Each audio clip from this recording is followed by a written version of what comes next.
Hi, I am Diana Hernandez, Communications Assistant for the City of Enid, and with me is Assistant City Manager Scott Morris. Thank you for being on, Scott. Well, thanks for having me on the show. Yeah, it's always good to have you here. You bet. All right, so let's go ahead and jump into road closures. There's a lot of construction going on, and recently, last week, there has been a press release, couple actually, various roads, and one of them is, let me pull this out, East Randolph. Can you tell us a little bit about that one? Well, we've got one coming up on East Randolph between 4th and 5th, and it looks like starting tomorrow on September 9th that we're going to be closing that block down. Now, this has been coming a long time. If you have driven down Randolph, you've seen trucks, signs directing heavy trucks, to take a different route. There's an underground stormwater box that is scheduled to be repaired and going to start. And this project is going to take about 4 months to be completed. And so, if you normally go down Randolph, you're going to have a surprise starting tomorrow. So get used to going ahead and going around, take Broadway or Main or something, and stay away from Randolph between 4th and 5th. All right. Also on West Cherokee, last Wednesday there was a press release sent out that is going to be closed for a couple of weeks too, also on concrete repairs. Yeah, it looks like about another week and a half of this road being closed. And again, sometimes these are minor inconveniences to deal with in the name of progress. So we want roads and we want things fixed, and so we got a couple of projects underway right now that hopefully will make things better for everyone. Now, the 2020 Walk of Fame ceremony that was set up at the Cherokee Strip Festival, now that has been postponed. Is there any upcoming date on when it will be scheduled? At this time, we don't have a date for it, but the Walk of Fame is a special thing that we do, and it is fun to do it on the same weekend as the Cherokee Strip Parade. And so we do really want to honor Clayton Nolan and Oscar Curtis. Those were the nominees for the 2020 Walk of Fame, and we will be finding a date so that we can do that celebration, and we will be putting that out later. But as of right now, that has been postponed. Thank you, Scott. Now, another ongoing topic is public health, COVID-19. Now, the numbers for today, the updated numbers as of an hour ago, total confirmed cases in Garfield County for COVID-19 is 1,184. Related deaths are 14. Recovered are 849, and active cases are 321. And we do know that the schools are getting close on being on red. Can you tell on their scale on what they read as red category? Can you tell us what that would mean? Sure, and certainly, one of the ways that we can keep track of what COVID is doing in our community, one of the numbers we've been focused in on is how many active cases in Enid do we have. And one of the last times I was on the show, maybe almost a month ago, our active cases were right around 100.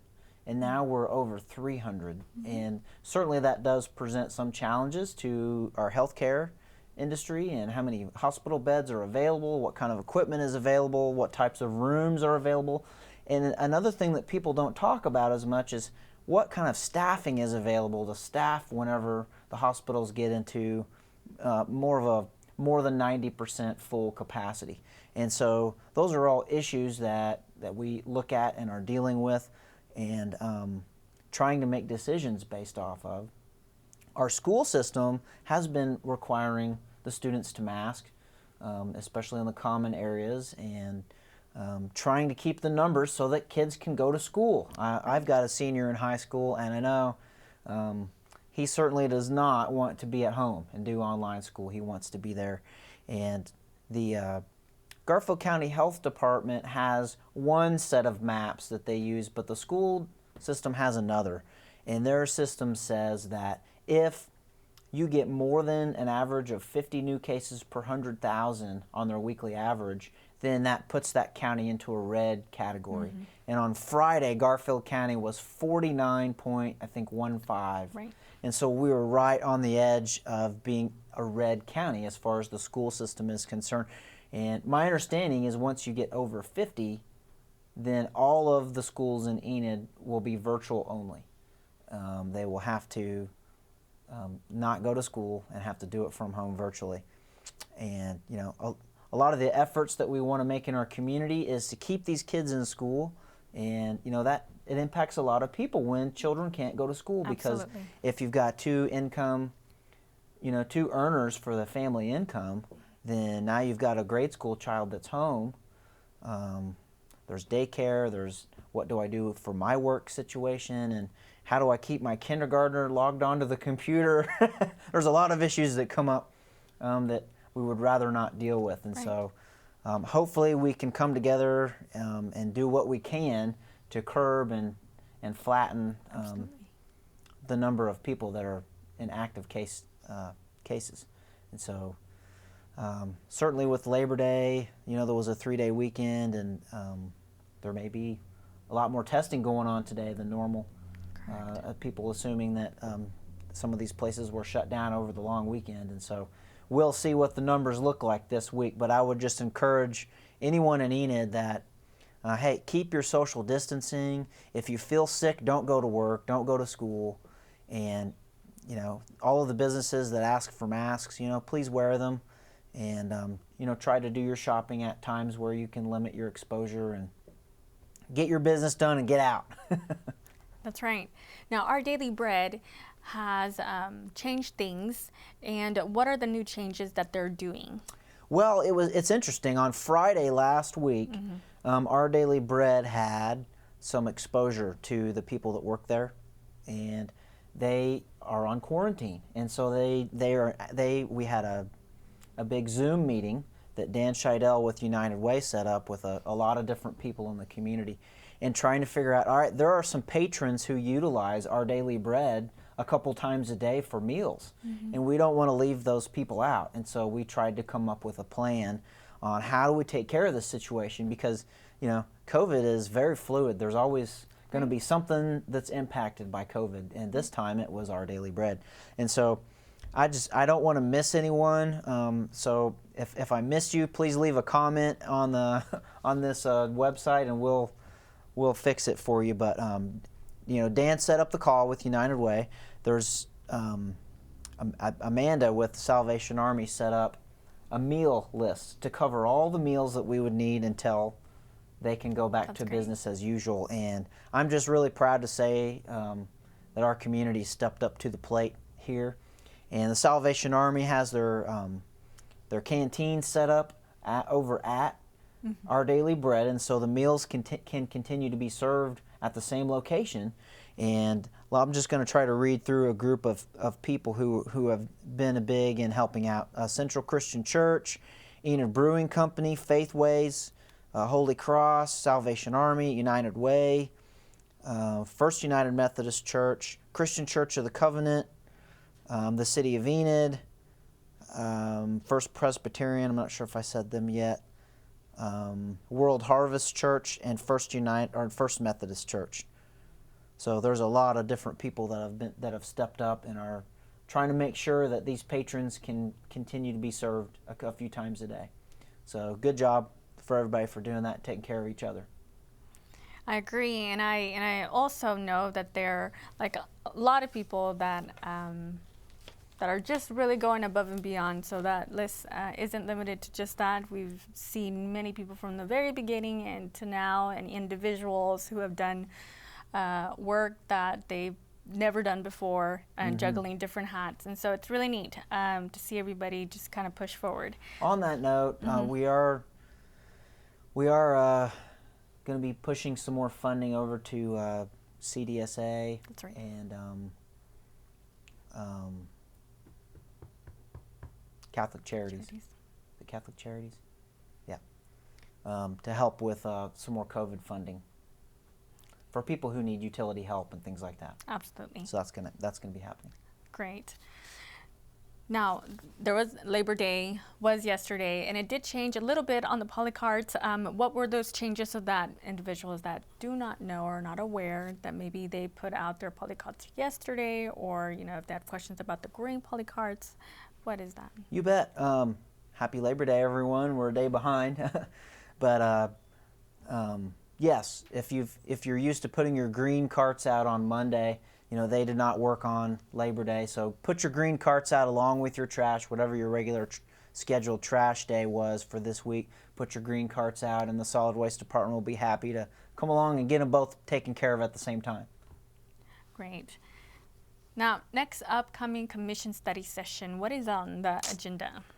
We've got several things on the study session for next week. One is an update on Kaw Lake, on that project. And so the engineering department will be giving a status update on that. And I know they'll have even more information in another week after that from Garney and Garver. Our construction manager at risk is Garney Construction Company, and I believe they'll have more information in another week. But they're going to go ahead and update the mayor and commissioners with what's going on in that process right now. We are in the middle of, we've finished a 60% design on the project, and now they'll be working in the next few months to finalize the guaranteed maximum price of what this project will cost. And hopefully February, March of next year, there'll be equipment in the ground, shovels turning, and we'll be working on this project. So we're moving forward. Now, how long has that project been, like from the beginning to now, like from the start? We've been working on plans for Kaw Lake. It's been at least 3 years that we've been working on it, and it'll be about 30 months to 36 months construction time once we start to finish it up. So, you can't just jump in and do something. There's a lot of research that has to happen, and there's a lot of engineering that goes on. And then, of course, we're very close to having all of the land acquisition that we need, but there's a lot of right-of-ways to get on a 70-mile-long pipeline, and then part of it coming through the city of Enid. There's just a lot to coordinate there, and so it has taken some time. And we did look at a different way to do the project. And so we considered the construction manager at risk technique, and that added some time to the program, but it will also lower the risk for the city of Enid and allow us to know how much the project is going to cost. That way we can ensure that it's within the budget of what we can afford. So that's one of the reasons that we went that way. It did take some extra time, but we are moving forward now. All right, and the upcoming commission meeting, what is on the agenda for that? There are several more things on the study session. We're going to be a discussion about a cleanup for Ward 3. And so last year, there was a lot of effort put into Ward 2. And we're going to talk about a plan for Ward 3 cleanup, which is, I'm not sure of the boundaries, but it is the ward that Ben Ezell is in, and it is mostly on the east side of Enid. Okay. And so we'll be looking at ideas to clean up that neighborhood, and maybe some dates or some sites for organized cleanup schedules and things like that. So that'll be discussed. There could be an employee recognition for someone that has done some outstanding work on one of our projects. I don't want to give it away because it's a surprise to this employee, so that could be happening. And we're going to be discussing the breezeway downtown. That has been an item of concern for a lot of business owners, for individuals. That breezeway on Randolph there, if you've ever gone to First Fridays, it's always great. There's always live bands in there. It's just like a really cool part of our community. But there are issues that can pop up in the breezeway that we need to figure out what the best way to deal with are. We don't want people that own businesses next to the breezeway, their patrons, to feel uncomfortable when they're trying to shop and things like that. And there's just some misuse going on in the breezeway, and we're trying to figure out how to overcome those obstacles and make that a standout spot for downtown, but help it not to be used for the wrong purposes. So that's going to be another big issue. So on the main agenda, there's not a whole lot on the main agenda right now. There could be some changes made before next Tuesday, because it's on the 15th is this next meeting. So not tomorrow, but another week. Right now, there's mostly a lot of consent items on there for easement acquisitions and little small construction things. We are wanting to buy a new tandem axle dump truck for the utility maintenance department, and that'll be on there. That'll be exciting for them. That's about all that's on there at this point. There could be an executive session added next week, so I'm sure at the next Monday meeting there'll be a lot more information about the meeting coming up on the 15th. But right now, that's what I've got. All right, thank you, Scott. I don't have any questions on Facebook. However, there is some concerns, especially when it comes to COVID and keeping kids safe. So are there any closing thoughts that you want to share with the viewers? I would just caution people to, stay vigilant. We want kids to stay in school. We want to try to do things as we can as a community. So, the government might not be telling you what to do, but I would just ask for citizens to try to do the right thing. Whenever you go out and shop, whenever you go out and do the things that you do, try to limit your exposure. Try to give people distance. Try to follow the rules when the people give you things to do, and we want to try to give our kids a chance to stay in school and have football games and let the band get out there. And it's just a difficult year for a lot of these people, and I'm just hoping that this fall maybe some good things will happen. Maybe we can get these numbers to come down. There's always something that's changing, and tomorrow morning I think we're going to wake up to 50-degree weather. Things are going to be changing. Right. It's the fall, and so I'm really hoping that with this COVID, we can get these numbers to come back down and give these kids a really good fall semester. So I guess that's my closing thoughts. Thank you, Scott, and thank you, viewers who are watching. And if you have any other questions or concerns or even possible solutions, feel free to reach out to the City of Enid. We are open to ideas, solutions, and also comments. I am Diana Hernandez, Communication Assistant, and Scott Morris, Assistant City Manager. Thank you, Enid, and remember, stay safe, be aware, be mindful, and keep others safe as well, and have a great weekend. Thank you.